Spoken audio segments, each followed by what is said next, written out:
네, 혹시 지금 무슨 뉴스 듣고 계세요?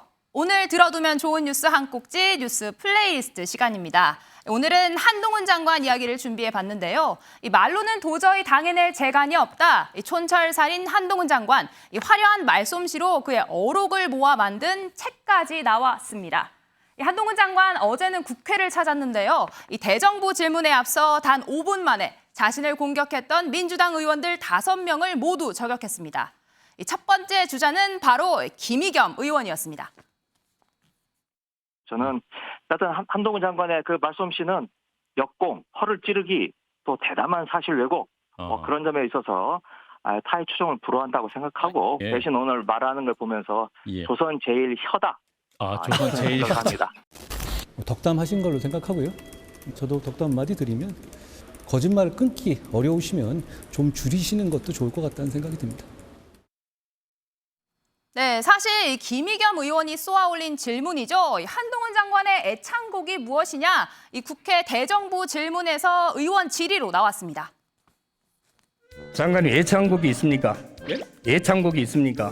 윤석열 정부와 우리 한동훈 장관이 이끄는 검찰을 보니까 우리 한동훈 장관의 애창곡은 김수희의 애모가 생각이 납니다.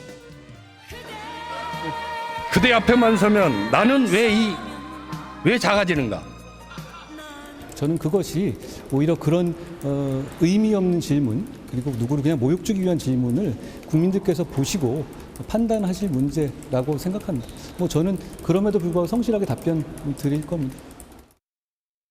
네, 질문에 질문으로 맞받아치기, 상대방이 잘못 짚은 팩트 꼬집어 지적하기. 이 한동훈 장관의 말 한마디에 민주당 의원들 속은 부글부글 끓습니다.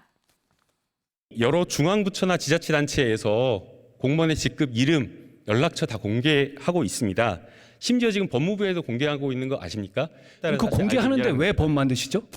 부정부패인 선거법 위반을 수사하면 안 됩니까? 왜 안 됩니까? 역시 질문에 질문으로 답을 하시네. 아니요, 전 자, 그러면 답입니다. 장관은 참기름, 들기름 안 먹고 아주까리 기름 먹어요? 그게 무슨 소리입니까? 아주까리 기름. 이렇게 깐죽대요. 네, 하지만 이 때리면 때릴수록 한동훈 장관 존재감은 더욱더 커지고 있습니다. 오랜 시간 티격태격 싸우면서 한동훈 공약법이라도 익혔는지 밀당을 시도하는 의원도 있었는데요. 한때 법무부 장관과 검사로 만났던 박범계 의원입니다. 수사팀 있지 않습니까? 신속수사팀. 거기가 굉장히 지금 경무에 시달리고 있어요. 그것을 같이 함께 협업으로 좀 한번 설득할 용의가 계셔요? 지금 그러고 있고요. 그러니까 당연히 의원이 이렇게 물어보면 예 의원님 그렇게 좀 해주십시오. 예, 의원님. 예. 하는 게 예의지. 하겠습니다. 좋습니다. 이게 오늘 잘 맞네요, 그래도. 예. 네, 연일 화제가 되고 있는 한동훈 장관의 말말말. 이 지난 주말에는 온라인 커뮤니티에서 화제가 된 글이 하나 있습니다. 이 한동훈 장관이 등장하는 만화인데요. 저희가 화면으로 준비해 봤습니다. 네, 한동훈 장관이 편의점에 나타나면 어떻게 될까? 이 비현실적인 소설 같은 설정에 그렇지 못한 디테일이 주목받고 있습니다. 저희가 영상으로 준비했는데 제가 한번 읽어보도록 하겠습니다. 편의점 직원이 카드 앞쪽에 꽂아주세요. 저는 카드로 결제하겠다는 말씀을 드린 적이 없습니다. 그럼 결제 현금으로 하시겠어요? 저는 현금으로 결제하겠다는 말씀도 드린 적이 없는데요. 결제 뭘로 하실 건데요? 제가 물건을 사려고 한다는 건 어떻게 아시죠? 그럼 뭘 하고 싶으신 건데요? 그건 제 마음이죠. 이런 만화, 싱크로율 100%라는 온라인상의 반응이 나오고 있습니다. 민주당 의원들 공세를 막아내는 데는 효과적이지만 잇따른 태도 논란에 양날의 칼이라는 지적도 나오는데요. 이 대선 주자로서의 존재감도 커진 가운데 여당 내부에서도 이제는 우려의 목소리가 나오고 있습니다.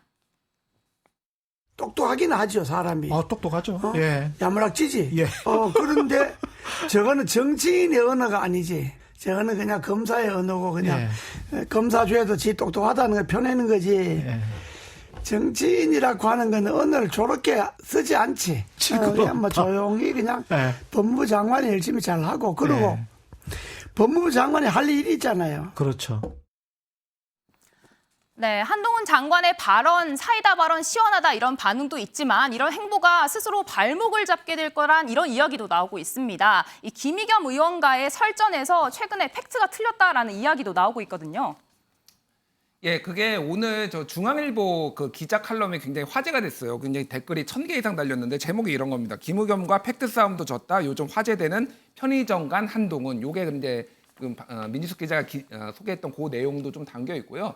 중요한 건 이런 것 같아요. 그러니까 한동훈 장관이 가장 인기 있었을 때가 언제고 조금 논란이 많을 때가 언제인지. 가장 인기 있었을 때는 뭐 김남국 의원의 이모 사건이 있었을 때입니다. 근데 그때 왜 그랬냐면은 굉장히 사실은 몸을 낮췄거든요. 그러면서 논리적으로 하나씩 반박할 것들을 하나씩 다 하면서도 본인이 이제 태도 논란 같은 건 벌어지지 않고 그러면서 약간의 그 본인의 지성이 빛나는 약간 그런 거였는데 최근에는 뭐 내용과 상관없이 이 한동훈의 태도 논란이 굉장히 이제 논란이 되는 거죠. 그래서 국민의힘의 법무부 장관이 아니라 국민 전체의 법무부 장관인데 이거는 진영에서 나온 것 같다. 이런 얘기들이 이제 계속 나오는 것 같습니다. 그래서 저는 한동훈 장관이 굉장히 좀 잘하셨으면 좋겠는데 그런 태도 논란이 빚어지지 않도록 완급 조절 좀 했으면 좋겠다. 그럼 민주당에서 질의를 좀 센 거를 했을 때도 좀 이런 부분은 좀 캄다운을 하면서 좀 진정을 하면서 좀 하면은 좀 더 좋은 평가도 받지 않을까 개인적으로 그렇게 생각을 합니다. 화려한 말솜씨가 마이너스가 되지 않도록 조금 완급 조절이 필요하다라는 말씀인데요. 이번에 이현종 의원님께도 질문을 드리도록 하겠습니다. 이 때리면 때릴수록 이 몸집이 더 커지고 있는 상황인데 그렇죠. 계속해서 야당 의원들 질문 공세가 이어진 이유가 뭐라고 보시나요? 그건 아마 이제 우리가 윤석열 대통령 사례에 찾아볼 수 있을 것 같습니다. 윤 대통령 같은 경우에 당시에 유력한 대선 후보로 거론이 됐잖아요. 그러니까 야당의 이 추미애 조국 전 장관이 집중적으로 박범계 장관처럼 뭐 징계도 하고 뭐 여러 차례 했지 않습니까? 그럼 결국 이제 본인들의 강력한 상대가 될 수 있는 사람에 대해서 이미지를 좀 더 깎아내리고 발목을 잡겠다 이런 취지 같아요.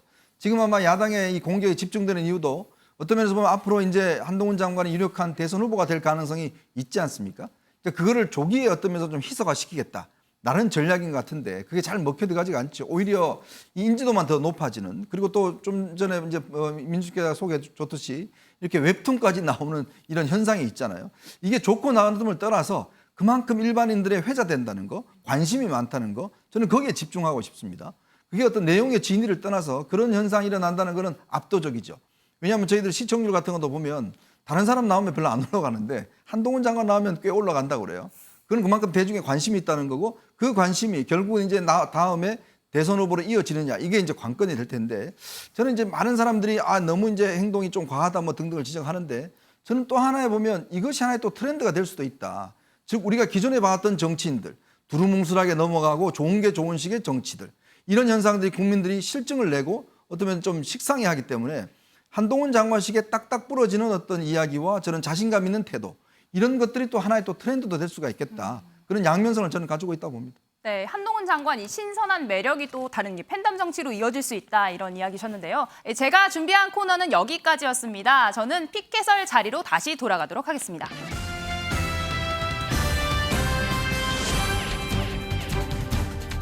자, 우리 민지숙 기자 아주 깔끔한 설명 그리고 질문도 참 잘합니다. 제 자리 지킬 수 있도록 저도 아주 열심히 하겠습니다. 근데 저도 좀 하나 궁금한 게 있는데 양지민 변호사, 제가 얼핏 들었는데 한동훈 장관 둘러싸고 여야간에 뭐 웃지 못할 해프닝도 있다, 뭐 이런 신경전도 있다 이런 말도 있던데 이게 뭐예요? 맞습니다. 이게 바로 오늘 있었던 일인데요. 김남국 의원과 그리고 장해찬 청년 최고위원이 한 라디오 방송에 나와서 신경전을 벌이는 모습이 포착이 됐습니다. 김남국 의원이 이렇게 먼저 이야기를 합니다. 한동훈 장관이 총선 출마를 한다면 본인은 이제 100% 나온다라고 생각을 하는데 특히 내 지역구로 나오면 나는 땡큐다라는 발언을 했습니다. 여기에 장해찬 청년 최고위원이 한동훈보다는 한동훈의 이모님을 전략 공천하는 방안을 논의해보겠다 이렇게 이야기를 한 건데요.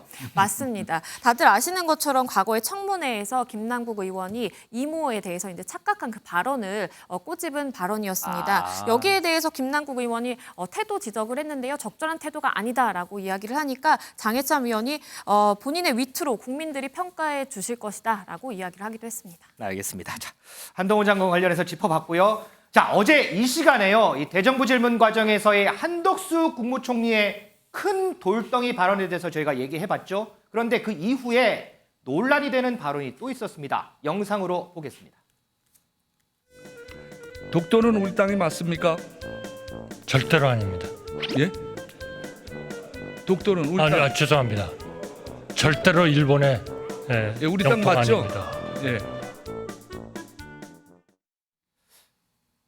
이현정 의원님. 네. 그거는 한덕수 총리가 머릿속에 너무 일본을 너무 많이 생각해서 그래서 그런 거 아닙니까? 그러니까 이게 지금 사실은 대한민국 사람한테 독도가 우리 땅입니까라고 묻는 거는 질문이 아니죠. 그러니까 당연한 건데 이제 아마 이 한덕수 장관이 전날 보면 야당 의원들하고 굉장히 치열하게 많이 붙었잖아요. 그러니까 야당 의원들이 뭘 질문할 거고 자신을 공격할 거라는 걸 머릿속에 이제 가득하고 어떻게 대비해야 되겠다는 이야기 준비를 하고 있었던 것 같아요. 당연히 질문이 독도는 일본 땅입니까라고 질문을 할 걸로 본인 아마 머릿속에 생각하고 있었던 것 같아요. 왜냐하면 지금 여러 가지 한일 관계에 관련해서 지금 독도 문제에 관련해서 일본 언론들이 뭐 거론하니까 당연히 이제 그 문제를 아마 이제 지적할 걸 하는데 지금 이제 보면 맹성규 의원이 질문을 우리 땅 맞습니까라고 이야기를 하니까 네. 머릿속에 본인은 그런 질문을 생각하고 답변은 절대로 아닙니다라고 그렇죠. 이야기를 하니까 이제 그 실수를 이제 알아챘는데 그만큼 야당과 이 총리 간의 어떤 대립각이 굉장히 치열하고 한덕수 제가 총리가 오래전부터 봤지만 저렇게 화내시는 뭐 목소리 높이는 모습은 거의 보지 못했거든요. 그러니까 그만큼 좀 야당의 어떤 집중적 공세를 좀 더 단호하게 대응하겠다 아마 그런 취지에서 나왔는데 이제 그러다 보니까 너무 또 긴장을 하신 게 아닌가 싶습니다. 그런데 양 변호사 발언뿐만 아니고 태도 때문에 또 논란이 된다면서요? 네, 맞습니다. 5일 국회에서 열린 대정부 질문에서요. 강흥미 의원이 이렇게 질문을 했습니다.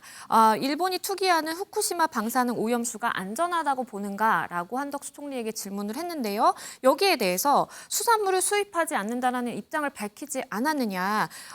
그러면 적어도 그걸 받아주시고 수입을 할 때나 그 문제를 강하게 지적을 해라라면서 이거를 지금 몇 번을 얘기하고 있는데 라면서 불쾌감을 드러냈습니다. 그 이후에도 강 의원이 오염수를 방류했을 때 제주 수산물 소비 지출 피해 예산액이다라고 이제 지적을 하니까요. 그러면 그걸 어떤 근거로 이야기를 하느냐, 어떤 피해액이냐라면서 두 사람이 한동안 말꼬리를 잇는 질문과 대답을 계속 이어갔습니다. 자, 이렇게 설명만 들어서 어떤 모습이야라고 감이 좀 잘 안 오시죠? 그래서 저희가 영상 준비했습니다. 한번 보겠습니다.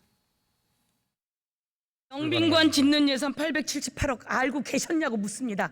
몰랐습니까? 저는 몰랐고 신문을 보고 알았습니다. 왜냐하면 제가 지금 말씀드리지만 예산을 8월 중순에 헬기가 내리다가 대통령 헬기가 내리다가 나무에 부딪혀서 꼬리표가 상한 거 알고 있습니까? 신문에서 봤습니다. 신문에서 어떻게 봅니까? 이건 장관한테 보고를 받아야죠. Where government described the situation to be nobody's fault. Thank you very much. 저는 잘 안 들리는데요. 이 통역이 왜 그런지 잘 모르겠는데 이렇게 잘 안 들리는 것에 책임져야 할 사람의 첫 번째와 마지막 책임은 뭔가요? 한 번의 회담을 통해서 모든 게 해결될 수는 없습니다. 이번에는 가장 큰 돌덩이를 치웠고 자, 저희가 지금 한덕수 총리에 대해서 지금까지 모습 한번 모아봤습니다. 김준일 에디터. 한 총리가 오늘 이제 관계장관 회의하면서 이런 얘기를 했다고 해요. 사안의 취지와 본질이 잘못 전달이 돼서 국민들이 오해가 없도록 신경을 써달라 이렇게 얘기를 했다고 하는데 사실은 최근에 나온 논란들이 한덕수 총리 본인이 자초한 일이잖아요, 이거는 솔직히. 그러니까 사실 이런 태도 논란이 빚어지는 게 본인이라는 거를 누가 누구를 지금 훈계를 하고 지시를 하는지 잘 모르겠습니다. 아까 전에 김병주 의원이 헬기 꼬리 그거 같은 경우에는 아예 신문에도 안 난 거예요.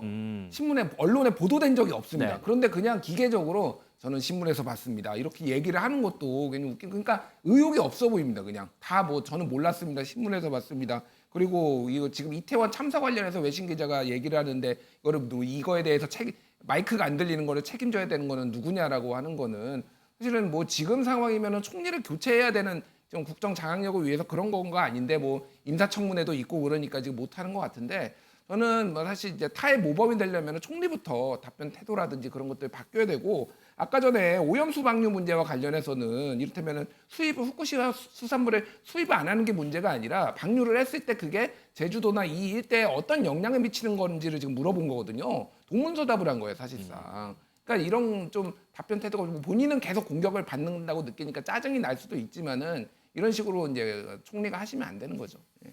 이현정 의원님. 네. 저희가 이제 조금 전에 이제 국민의힘 최고위원 얘기도 해봤지만 조수진 의원이 사과는 하지만 그 진위를 봐달라 이렇게 얘기를 했잖아요. 네. 한덕수 총리도 곡해하지 말아달라. 그 진위를 봐달라 이런 얘기를 했거든요. 사실 이게 진위를 전달을 하려면 표현도 좀 세련돼야 되는 거 아니에요? 우리 국민들이 바쁜데 진위까지 어떻게 다 파악하겠습니까? 그거 듣기도 지금 힘들어 죽겠는데. 그러니까 자꾸 이제 이 정치인들이나 또 이 장관들이나 총리께서 이 진위를 파악해달라고 이야기를 하지만 이 커뮤니케이션이라는 게 정확하게 전달돼야 됩니다. 그렇죠. 그것도 능력이거든요. 자기 의사가 정확히 전달돼야 되고. 근데 이미 본인이 예를 들어서 그렇게 여지가 있는 이야기를 해놔놓고 진위를 알아달라고 그러면 국민들이 피곤해서 안 되죠. 그러니까 본인들이 전달할 때 정확히 전달해야 되고. 그리고 이제 총리 이야기가 나오시는 그런데 예전에 뭐 이 총리 중에서 유명한 총리는 바로 이해찬 전 총리죠. 항상 이 답변에 논란이 됐던 게 이해찬 전 총리인데 아마 이제 한덕수 전 총리도 이제 사실 총리를 지금 몇 번 하셨잖아요. 네. 그리고 또 이런 사안에 대해서 아마 본인이 정확하게 어떤 보고를 제대로 못 받는 측면도 있을 것 같습니다. 이제 그런 부분들을 좀 이런 조언이나 이런 것들을 좀 받아서 할 수 있도록 그렇게 하는 것이 좋지 않을까라는 생각이 듭니다. 진위를 잘 봐달라고 하기 전에 그 진위를 잘 전달하는 노력을 먼저 좀 하면 어떨까 싶습니다.